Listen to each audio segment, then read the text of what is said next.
Boom. Rolling? Alrighty guys, another video here at Alon, San Antonio North Side, bringing a little more of a serious context to our video today. And it has to do with what a lot of people are dealing with during this pandemic.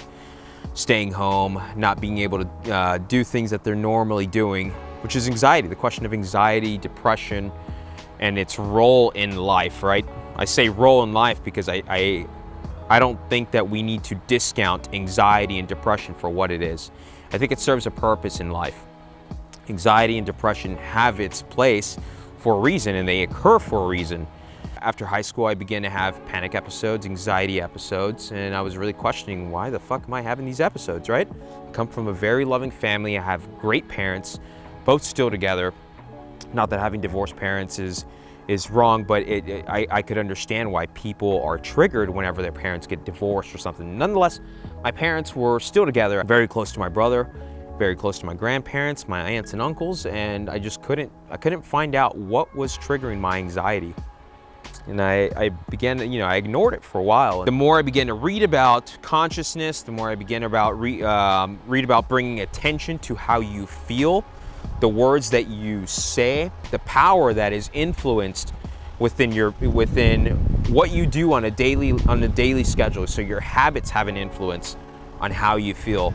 Your words have power, your thoughts have power, who you surround yourself with has power, your daily habits has power.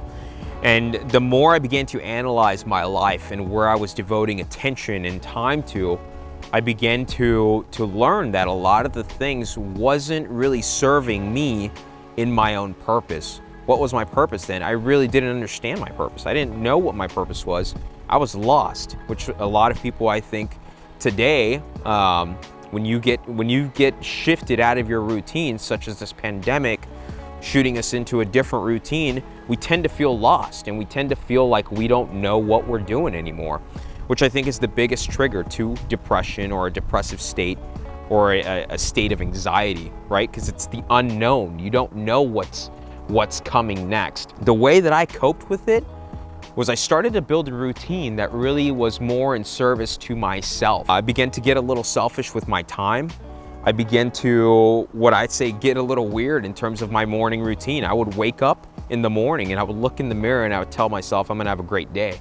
But I knew that affirming those words and saying those words out loud was going to have an impact on my subconscious. And I knew that if I could trigger the right moments, if I could control my subconscious and I could trigger the right thoughts in my subconscious, then I could eventually grab a hold of my own life, right? I could in turn live true to my purpose and find my purpose. So at the essence of it is, if you're feeling any type of anxiety that is affecting you heavily during this time, my word of advice is affirm yourself every morning. Tell yourself, look yourself in the mirror and tell yourself what type of day that you're going to have. Express gratitude in how you're feeling. Express gratitude with what you have in life, right? The biggest blinder to, I think, humanity is looking at others and trying to compare ourselves to what we truly are, right? What we're capable of. I think that's the biggest limiting factor, is when you begin to compare yourself to other people, or you begin to compare yourself to that YouTuber or the movie star or whoever you're trying to become like.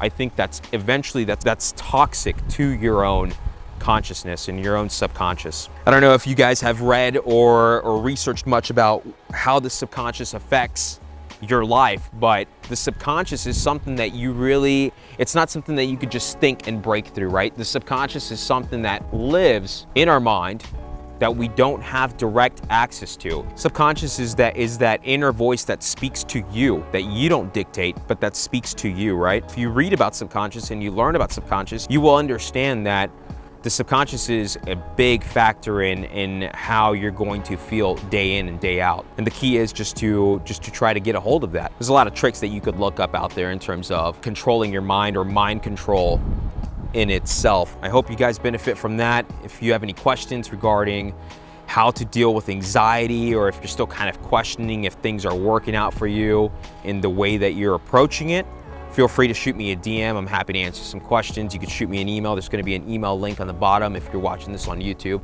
There's going to be an email link on the bottom of this caption. Hope you guys benefit from this video. Again, stay positive, and you gotta stay focused and stay positive. That's all I have for today. Hope everyone has a great week, and we'll see you on the next episode.